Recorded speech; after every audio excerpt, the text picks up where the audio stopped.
Okay, it's 1 o'clock Central Time again, and that's the time for our HDF5 clinic. It's all about your questions about HDF5 and so forth. And I looked at our shared Google document earlier. There weren't any questions, but for the people who are here right now, I'm going to pause and ask, are there any questions that people would like to get some preliminary answers or a full answer if I know it. No? Okay. I'll pause many more times. We had one question left over from last time, and I have to admit I still have not. Now it's vacation season and so forth, and sometimes the person that should know or knows the answer is on vacation, and so I have not gotten that answer, but that's why I keep carrying this question forward. The question was if the file locking changes that were introduced with 1.12.1 or will be introduced with 1.12.1, because it hasn't been released yet, but the release is imminent, if they will be brought forward to 1.10.8. So I'll get you an answer. There's a good chance next week. Okay, let's talk about last week's highlights. Here are still a few announcements from the forum. Number one, we have actually coming up very soon next week, a European HDF users group event hosted by the European Synchrotron in Grenoble. And so it's going to happen online July 7th and 8th. And this is sort of European friendly time zone. So I think it's great to be there. I definitely will be there.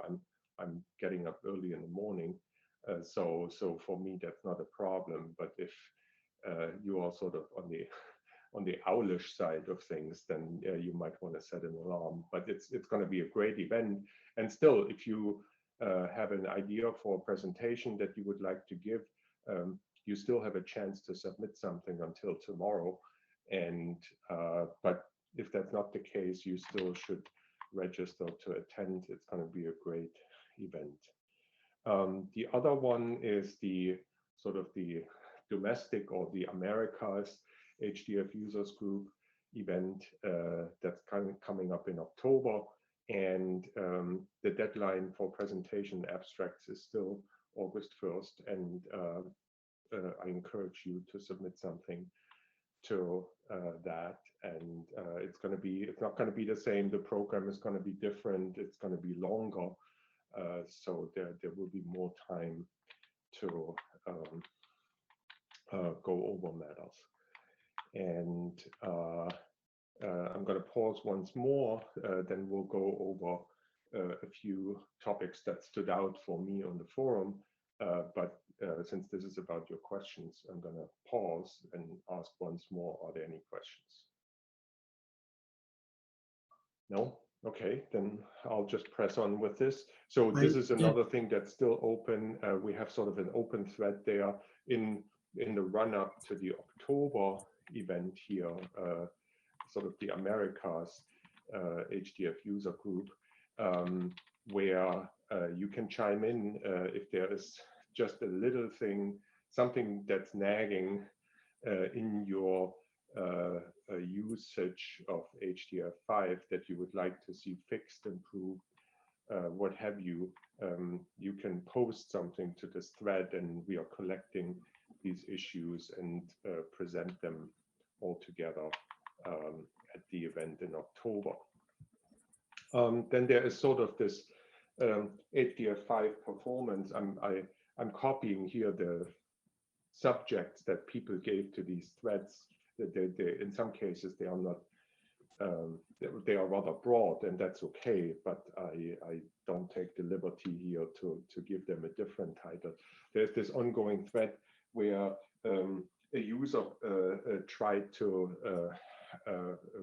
collect sort of packetized information. It sounds like network packets in HDF5, and his initial approach was for some reason, he thought that attributes are sort of a very simple and straightforward way to achieve that. And he basically created an HDF group for a particular channel or receiver, if you want to call it that. And then he was basically decorating that group with attributes where each attribute was representing a packet, and then the names of the attributes was sort of the sequence name of the packet or something like that. And I think we had a little bit of a discussion, so you should go back and read up on it, that's maybe not the best representation, especially if you have more than sort of hundreds or thousands of packets. Attributes are not really in terms of their access characteristics, but also in terms of their storage characteristics, not a very efficient way to represent that. And we sort of historically, one of the implementation packet table pattern is available in the HDF5 libraries, high-level extensions, so to speak. So there's an H5PT, and he started playing with that, and that seems to work fine. He now, it seems like, wants to delete on occasion these packet tables, and he has now an issue with deleting links, which would be sort of the HDF way of deleting the underlying object. And so there is a little bit of a back and forth, but that's sort of ongoing. And then, of course, yeah, we pointed out to him that today there are much more efficient implementation. Well, this was not an efficient implementation to begin with, but there are nowadays much more efficient implementations, like Stephen Varga's packet table implementation in the H5CPP library. And so there are much more efficient ways to do this nowadays with much less code and much better performance. But this is sort of an ongoing thread, and again, we are all learning. This is not about bashing someone. That's one of the problems with HDF5. If everything were easy and intuitive, we wouldn't have this clinic. So and we are always learning, and also learning to better present our stuff, which is obviously not as good as it should be, as we wish it would be. Then there was another thread. Somebody was commenting they had received a copy of the HSDS. That's sort of the, call it the HDF5 for the web, or service-oriented HDF5, if you want to call it that. There is John Reedy's HSDS implementation, and somebody just took that and compared the performance on a local machine of that against just using the HDF5 library. And he noticed that there was about a 10x, I believe, slowdown when it came to reading. And well, what I would say to, and he was basically asking if that was the expected, if that was expected. I would say yes and no, in a way expected, but also not expected, because obviously I think John didn't go out of his way to produce something that is slow. But what you have to keep in mind is that, of course, there are many more levels of indirection, so to speak, when you use HSDS locally versus just the HDF5 library with POSIX, with the POSIX VFD. I don't know, I have not looked into the details, how large his file was and so forth. So, for example, if your HDF5 file is not very large, then the underlying, presumably Linux or Unix buffer cache and so forth is going to help you. Whereas in HSDS, there is very likely, there's the client process and the service process, so you're dealing with different address spaces, and that looks to the operating system completely different than just a single process. And then, of course, there is the, even if you are reading relatively large sort of chunks or ranges, there is, of course, the protocol overhead, because this all gets funneled through the HTTP protocol, even when you run it locally. So there are just lots of overheads. I have not had a chance to delve into details because HSDS also supports, it supports accessing HDF5 files just as blobs, as you would store them as blobs in an object store like S3, or within OpenStack in the S3 compatible storage object store in OpenStack, for example, or whether he used the option of actually shredding that into chunks. So again, I can't speak much for the details here, but yeah, I'm not surprised to see a difference, because it's not really a good comparison of apples and oranges. What of apples and apples? It's really more one of these apples and oranges comparison. It would be interesting, for example, to compare. Well, the first S in HSDS stands for scalable. So now let's take that to the next level. If you have, for example, multiple client processes talking to an HSDS server instance versus having multiple processes reading from the same HDF5 file. Yes, you could do that even locally with MPI, and I'm sure you would get pretty good performance.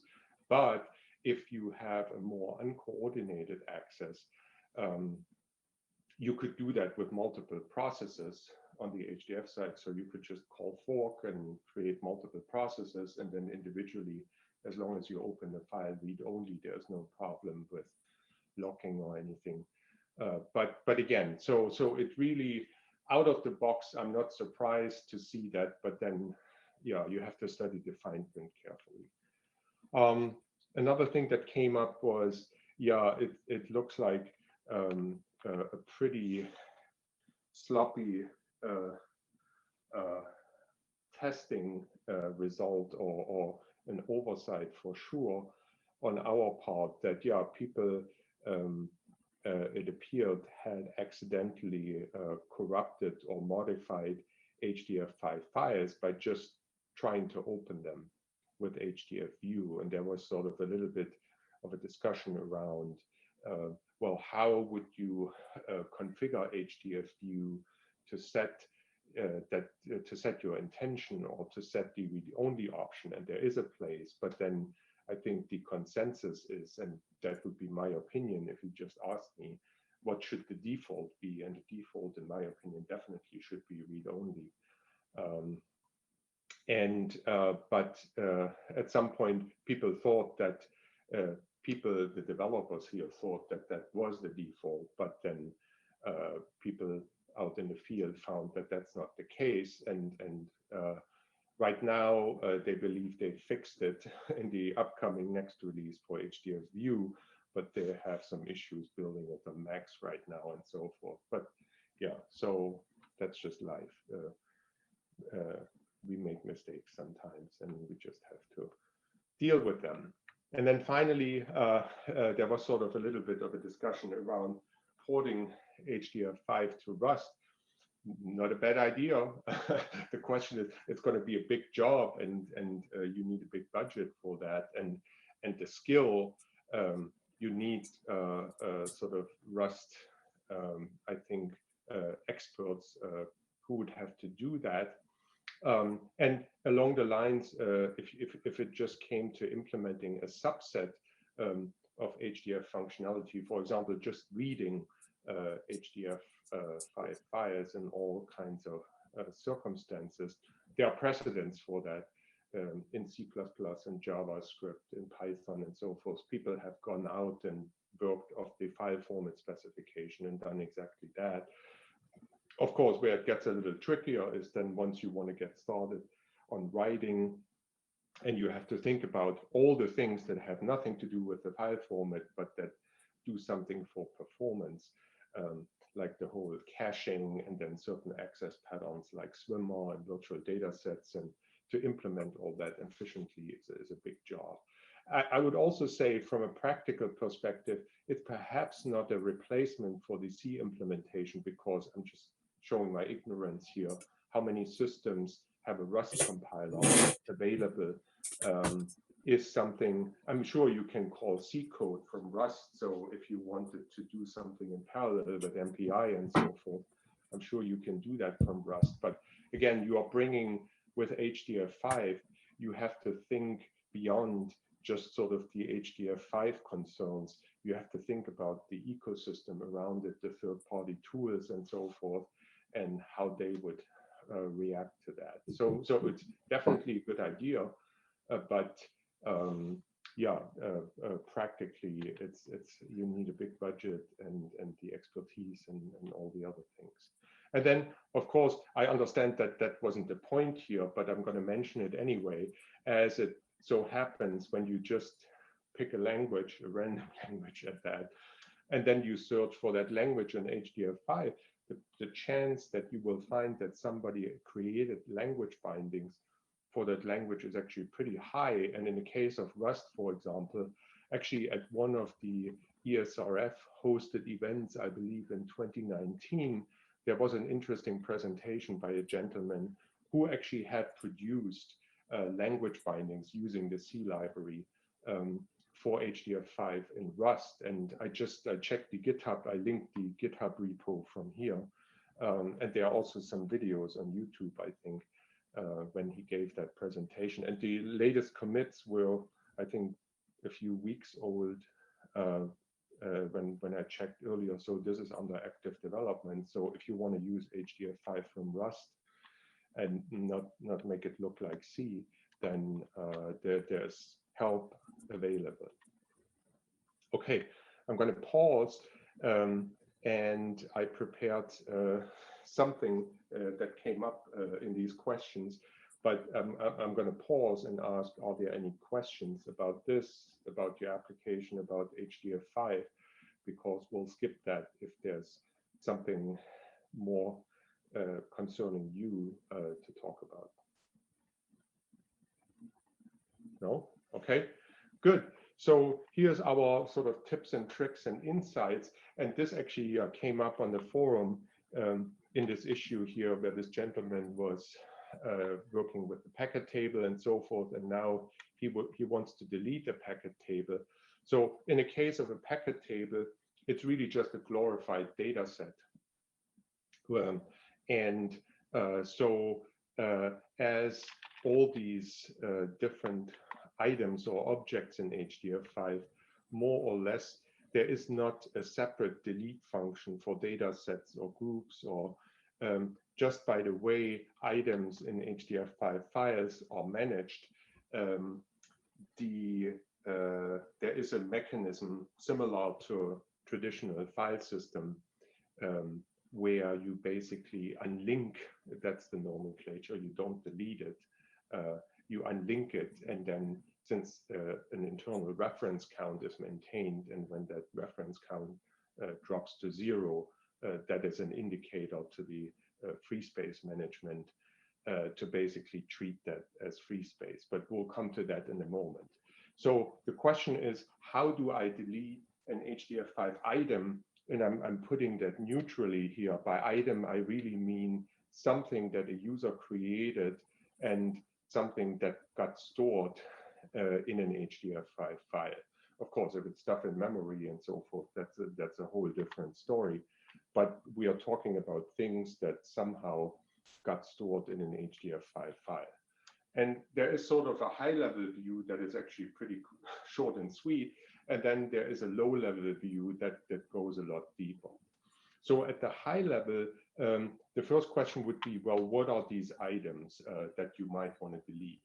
And well, there are basically sort of two classes, or one set of objects and one class of objects that fit that bill, because there isn't really much else that you have control over through the user API.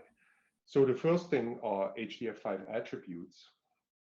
And HDF5 attributes indeed have a separate delete function, and that has to do with how they are managed under the covers. So if you have an attribute, then that attribute cannot live on its own. There needs to be an object, and that is a group, a data set, or a named data type that this attribute sort of decorates, that it's attached to.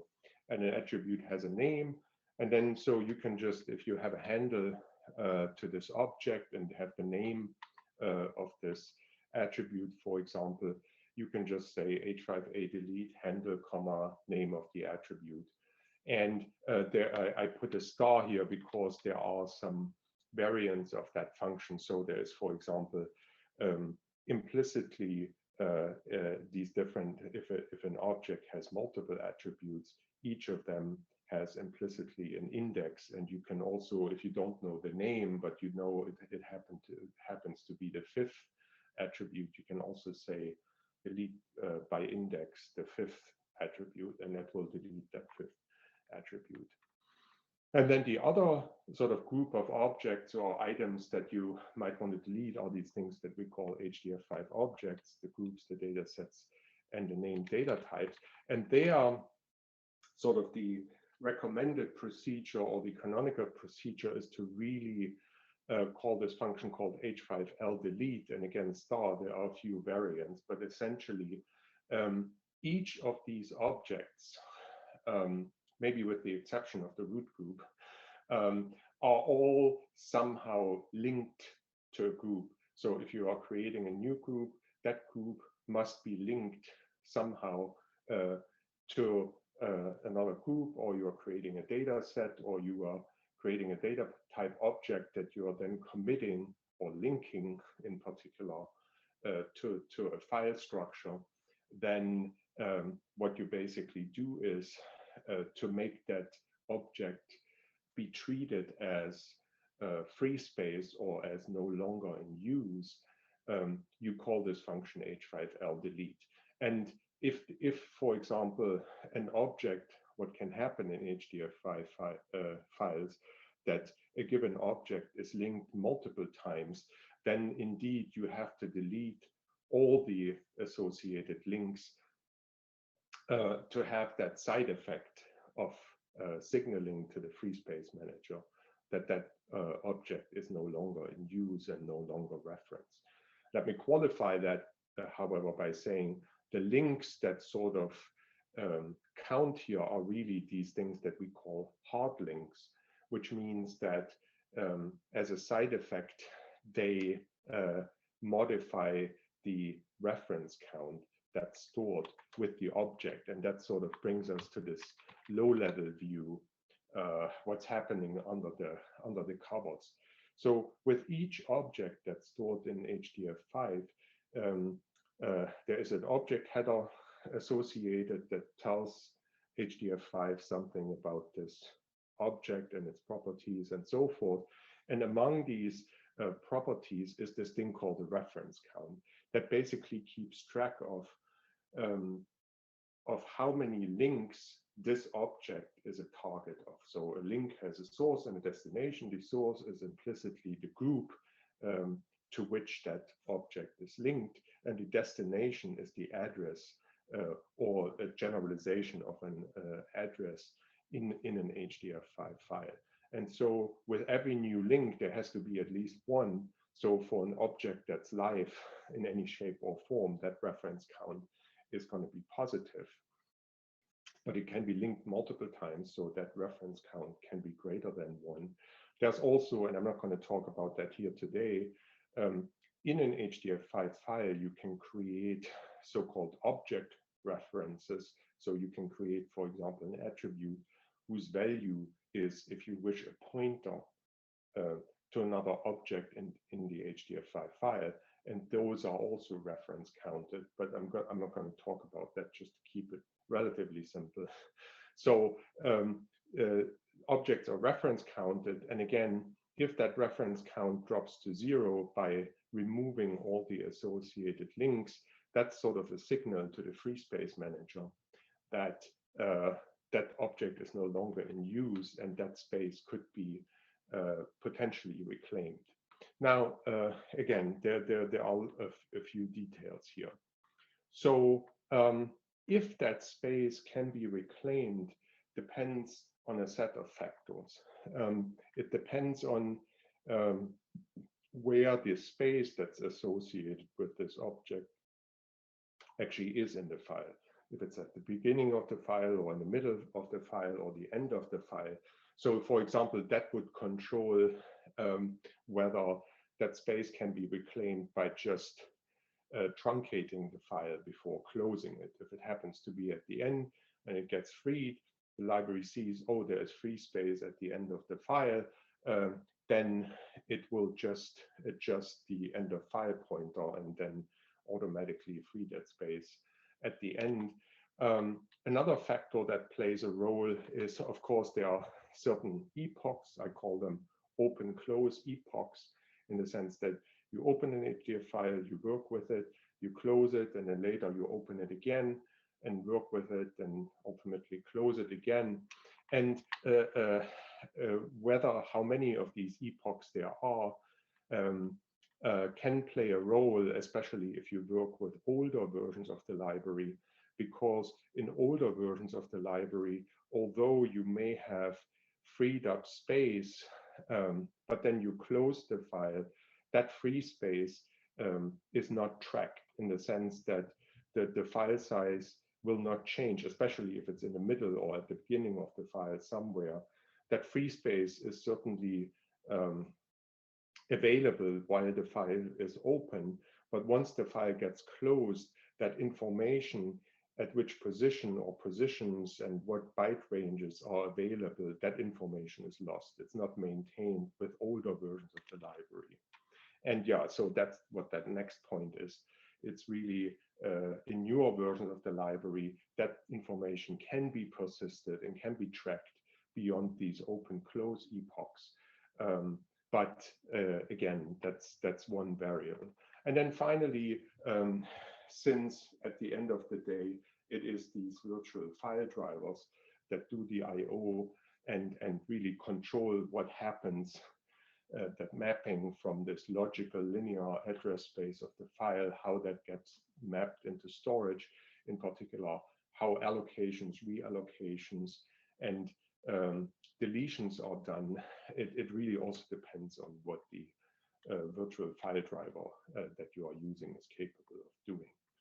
Now, the best reference that's out there, it's a little technical and so forth, but if you really want to get into file space management more generally, and free space management is of course part of file space management.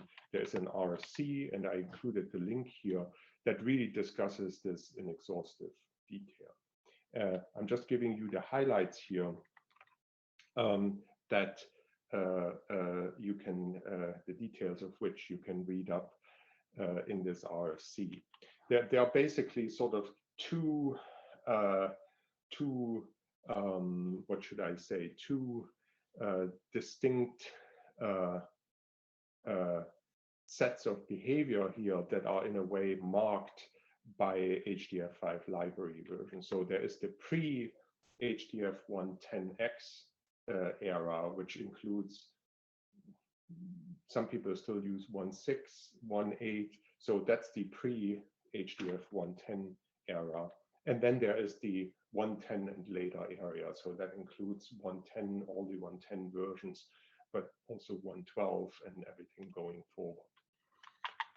As I said earlier, in the pre-110 era, and that's again 1.6, 1.10, 1.8, and so forth, there is no, the library cannot persist that free space information in the file across these file open close epochs. So what I mean, again, what I mean by that is you're running an application, you are freeing something that happens not to be at the end of the file, so it creates a gap, logically speaking, in the file, and then you close the file, and then later you come back, and let's say you create an object that has exactly the size of that gap.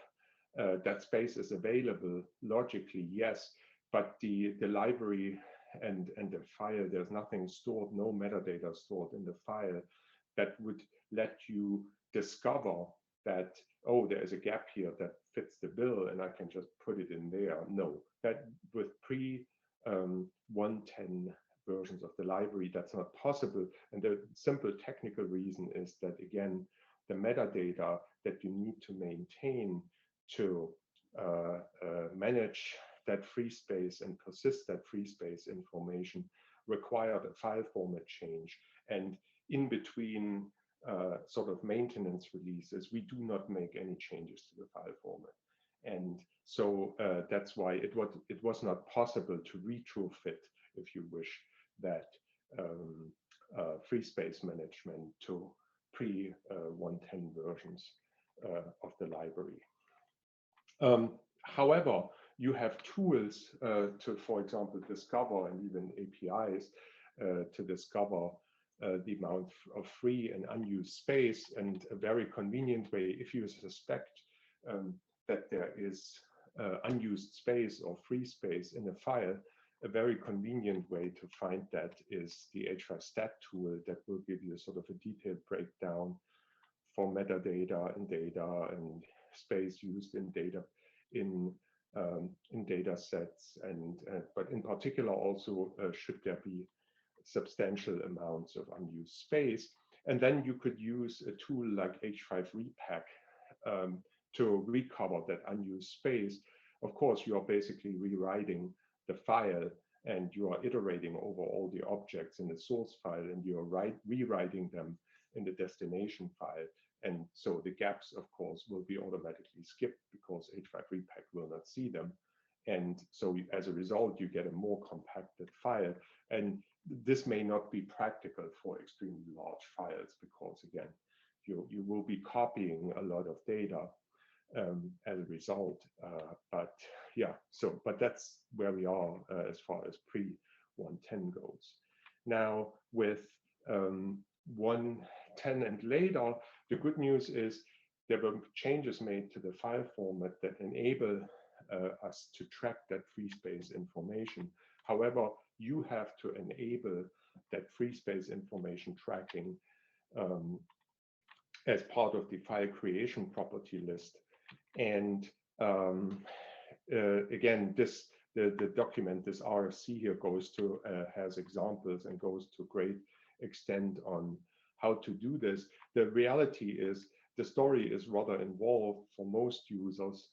And so what I say is, for the time being, try in order to not have a lot of problems around space reclamation and with a lot of unused space, is don't create what you don't need in the file, number one. And what I mean by that in particular is you can create a lot of HDF5 stuff in memory and use it only as long as your application is running, and then just close it. And since it existed just in memory, it will go away. So don't create in the file what you don't use. And we can talk about maybe next time about anonymous for all these different object types. They are so-called anonymous object types that work and behave like the real thing, so to speak, stored in the file, but who actually don't necessarily get stored in the file. And use the tools, use H5 stat to see if you suspect, again, that there is free space, discover it, and then use H5 repack to reclaim it. By the way, you can upgrade the file format to support free space management and so forth. However, you might break backwards compatibility with some of your client applications. So it's really something you have to carefully consider. And then, yeah, if you really want to get into file space management, you got to look at that RFC. Definitely use HDF 110 and later. And if you have specific questions there, come back next time. We are out of time anyway. Thanks for coming. And yeah, we'll be back next week. And yeah, do good work. And we'll see you next week. Thank you.